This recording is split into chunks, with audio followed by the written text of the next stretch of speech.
Hello, नमस्कार। एक बार फिर से स्वागत है आप सभी का आपके अपने यूट्यूब चैनल के स्टडी पॉइंट में। आज हम अध्ययन करेंगे कक्षा 10 के विज्ञान विषय की वर्कबुक का कार्यपत्रक 1, 2 और 3 के बारे।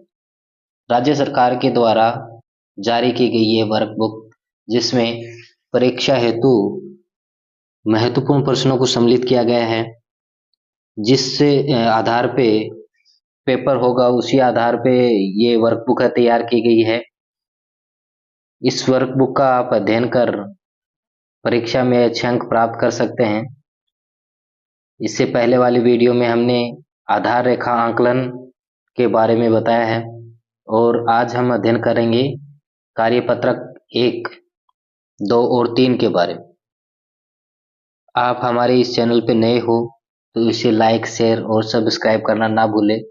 ज़्यादा से ज़्यादा शेयर कीजिए अपने दोस्तों के साथ, ताकि वो भी इस वर्कबुक के कार्यपत्रक जो हल किए हुए हैं उनको पढ़ सके और ज़्यादा से ज़्यादा फायदा उठा सके। शुरू करते हैं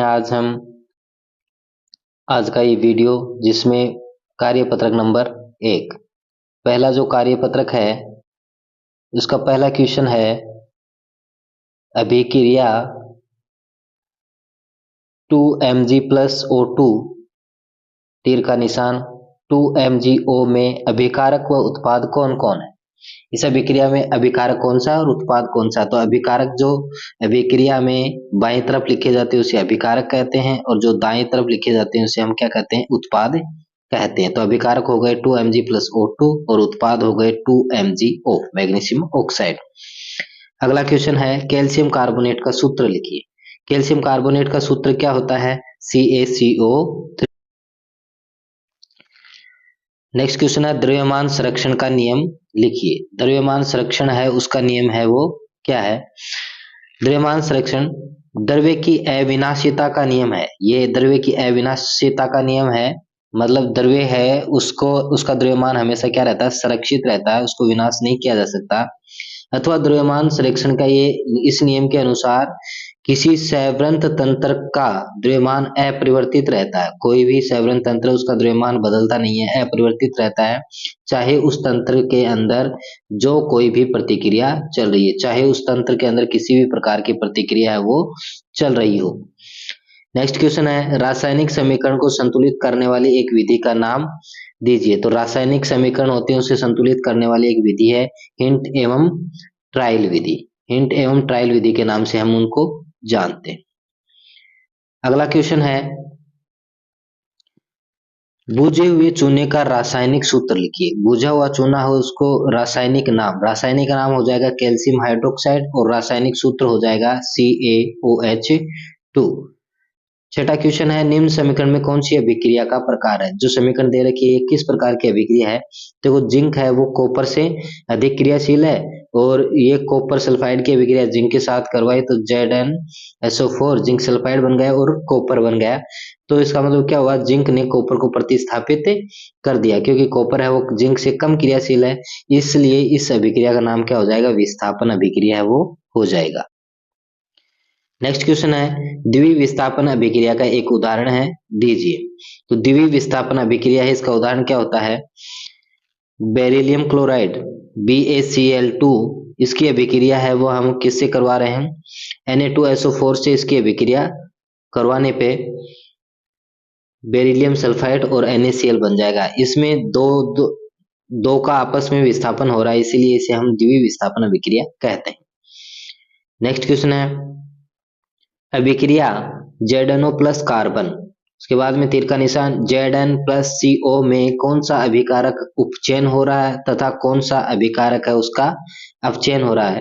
तो देखो जिसके साथ ऑक्सीजन जुड़ता है उसे क्या कहते हैं अपन, उपचयन या ऑक्सीकरण। तो यहाँ कार्बन के साथ में क्या जुड़ रहा है, ऑक्सीजन जुड़ रहा है, तो उसे तो उपचयन कहेंगे। और जिंक है इससे ऑक्सीजन निकल रहा है तो इससे हम क्या कहेंगे, अपचयन। तो जिंक का अपचयन हो रहा है और कार्बन का उपचयन हो रहा है। नेक्स्ट है कॉपर सल्फेट को जिंक के पात्र में नहीं रखा जा सकता, क्यों? कॉपर सल्फेट है, उसको जिंक के पात्र में नहीं रखा जा सकता, क्यों? क्योंकि जिंक कॉपर से अधिक क्रियाशील तत्व है, इसलिए ये इसका क्या कर देगा, प्रतिस्थापन कर देगा, और यह कॉपर को प्रतिस्थापित कर देगा, जिससे जो पात्र है उसके अंदर क्या हो जाते हैं, छेद हो जाते हैं। नेक्स्ट है, लेड नाइट्रेट को गर्म करने पर भूरे रंग का धुआं उत्सर्जित होता है, ये किस गैस का होता है? जो लेड नाइट्रेट को गर्म करते हैं तो उसमें भूरे रंग का जो धुआं निकलता है वो NO2 का होता है, NO2 का होता है, नाइट्रोजन डाइऑक्साइड का होता है। तो इसी के साथ हमारा ये कार्यपत्रक नंबर 1 है वो पूर्ण होता है। कार्यपत्रक नंबर 2 पे अब शुरू करते हैं कार्यपत्रक नंबर 2। पहला क्वेश्चन है, संगमरमर का रासायनिक सूत्र क्या होता है? संगमरमर का रासायनिक सूत्र होता है कैल्शियम कार्बोनेट, CaCO3। दीवारों पर सफेदी करने पर चमक क्यों आती है? दीवार है उस पे सफेदी करने पर उसमें चमक क्यों आती है? क्योंकि जो कैल्शियम हाइड्रोक्साइड है, बुझा हुआ चूना है, वो हवा में CO2 के साथ धीरे धीरे प्रतिक्रिया करके दीवारों पर कैल्शियम कार्बोनेट की एक पतली परत बना देता है, जो कि चमकीली दिखाई देती है। नेक्स्ट क्वेश्चन है, उष्मा शोषी व उष्माक्षेपी अभिक्रिया में क्या अंतर है? उदाहरण दीजिए। तो उष्मा शोषी अभिक्रिया क्या होती है? अभिक्रिया के दौरान उष्मा का शोषण होता है, और अभिक्रिया के दौरान जिसमें उष्मा है उसका निष्कासन होता है, उत्सर्जित होती है, उसे उष्माक्षेपी अभिक्रिया कहते हैं। उदाहरण, कैल्शियम कार्बोनेट और इससे देखो कैल्शियम ऑक्साइड और CO2 बन गई। नेक्स्ट क्वेश्चन है, श्वसन एक उष्माक्षेपी अभिक्रिया है, स्पष्ट कीजिए। श्वसन क्रिया के बाद हमें ऊर्जा है वो उष्मा प्राप्त होती है, इसलिए यह एक उष्माक्षेपी अभिक्रिया कहलाती है।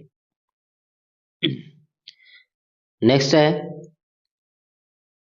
फेरस सल्फेट में क्रिस्टल जल के कितने अणु होते हैं? तो फेरस सल्फेट FeSO4.7H2O, तो जल के कितने अणु होंगे? इसमें जल के 7 अणु होंगे। आगे है, फोटोग्राफी में प्रयुक्त AGBR में किस प्रकार की अभिक्रिया घटित होती है? तो AGBR है उस फोटोग्राफी में इसका इस्तेमाल किया जाता है, इसमें अभिक्रिया कौन सी होती है? तो उसमें अभिक्रिया होती है वो उष्मा शोषी अभिक्रिया होती है। नेक्स्ट है, विस्थापन अभिक्रिया में होता है, विस्थापन अभिक्रिया उसमें क्या होता है? ऑप्शन है, अधिक क्रियाशील तत्व कम क्रियाशील तत्व को हटा देता है, कम क्रियाशील अधिक क्रियाशील को हटा देता है, कोई किसी को विस्थापित नहीं करता, उपरोक्त में से कोई नहीं। तो अधिक क्रियाशील तत्व है वो कम क्रियाशील तत्व को हटा देता है, ये आंसर इसका हो जाएगा। नेक्स्ट क्वेश्चन है, निम्न अभिक्रिया को संतुलित कर PQRS के मान लिखने। यह अभिक्रिया हमें दे रखी है NaOH प्लस H2SO4 और Na2SO4 और H2O। इस अभिक्रिया को आपको संतुलित करना है और उसके मान बताने हैं। तो देखो P बराबर 1 NaOH, Q की जगह आपको लिखना है P बराबर 2 लिखना है, सॉरी Q की जगह 1 लिखना है, R की जगह 1 लिखना है, और SO2 S की जगह क्या हो जाएगा, 2 हो जाएगा, और इस प्रकार से यह अभिक्रिया क्या हो जाएगी, संतुलित हो जाएगी। नेक्स्ट क्वेश्चन है, मैग्नीशियम क्लोराइड का रासायनिक सूत्र क्या होता है? तो MgCl2। जल का मोलर द्रव्यमान कितना होता है? 18.016 ग्राम जल का मोलर द्रव्यमान होता है। इसी के साथ ही हमारे ये कार्यपत्रक नंबर 2 भी पूर्ण होता है। अब हम चलते हैं कार्यपत्रक नंबर 3 पे। अब हम शुरू करते हैं कार्यपत्रक नंबर 3। पहला क्वेश्चन है, संक्षारण किसे कहते हैं? एक उदाहरण दीजिए। संक्षारण, जब कोई धातु अपने आसपास अम्ल, नमी आदि के संपर्क में आता है तो उसकी चमक धीरे धीरे समाप्त होने लगती है, और इस प्रक्रिया को संक्षारण कहते हैं। उदाहरण के लिए, सोने या चांदी के गहने का काला होना या लोहे पे जंग का लगना संक्षारण के उदाहरण है वो कहलाते हैं। किसी घटना के कारण चांदी काली पड़ जाती है तो संक्षारण के कारण। तांबे के ऊपर हरापन कौन सी प्रक्रिया के कारण दिखाई देता है? तो संक्षारण के कारण। अगला क्वेश्चन है, निश्चित अवधि के पश्चात तेलीय खाद्य पदार्थ स्वाद क्यों बदल जाता है? तेलीय जो खाद्य पदार्थ है उनका स्वाद बदल जाता है कुछ समय बाद, वो किसके कारण? तो विकृति गंधिता के कारण उनका स्वाद है वो बदल जाता है। सीलबंद चिप्स की थैली में कौन सी गैस भरी जाती है? नाइट्रोजन। उपचयन अपचयन अभिक्रिया को परिभाषित कीजिए। उपचयन अपचयन एक प्रकार की एक रासायनिक प्रतिक्रिया है जिसमें दोनों स्पीशीज के बीच है इलेक्ट्रॉनों का स्थानांतरण होता है। उपचयन और अपचयन जो अभिक्रिया है इसमें दोनों के बीच इलेक्ट्रॉनों का आदान प्रदान होता है। अवक्षेप क्यों प्राप्त होता है? अवक्षेप क्यों प्राप्त होता है? अभिक्रिया का उत्पाद अभिक्रिया के विलायक में अघुलनशील होता है। अभिक्रिया जो होती है उसका उत्पाद है वो क्या होता है? विलायक में अघुलनशील होता है, घुलता नहीं है। इस कारण जैसे ही इसका निर्माण होता है वह अवक्षेपित हो जाता है। नेक्स्ट क्वेश्चन है, निम्न अभिक्रिया को संतुलित कीजिए। देखो अभिक्रिया क्या है? BaCl2 प्लस H2SO4 अभिक्रिया बन गई BaSO4 और CHCl। तो देखो यहाँ Ba बेरिलियम 1 है, SO4 आ गया, यहाँ H 2 है और यहाँ H कितना है? 1 है। यहाँ Cl 2 है, यहाँ Cl कितना है? 1 है। तो संतुलित करने के लिए आपको यहाँ क्या लगा देना है? 2 लगा देना। क्या लगा देंगे? 2HCl कर देंगे तो यह अभिक्रिया क्या हो जाएगी? संतुलित हो जाएगी। पोटेशियम का प्रतीक, पोटेशियम को किससे लिखते हैं हम? K से। जल का रासायनिक सूत्र क्या होता है? H2O। जल का रासायनिक सूत्र है वो क्या हो जाएगा? H2O है वो जल का रासायनिक सूत्र हो जाएगा। इसी के साथ ही हमारा ये कार्यपत्रक नंबर 3 भी पूर्ण होता है। आप इन कार्यपत्रकों को अच्छी तरीके से अध्ययन करेंगे तो आवश्यक रूप से ही आपके बोर्ड परीक्षाओं में अच्छे अंक प्राप्त होंगे और इसी तरीके के कार्यपत्रक हम आगे भी डालते जाएंगे। और हमारे इस चैनल को आप नए हो तो सब्सक्राइब जरूर कर लेना। धन्यवाद।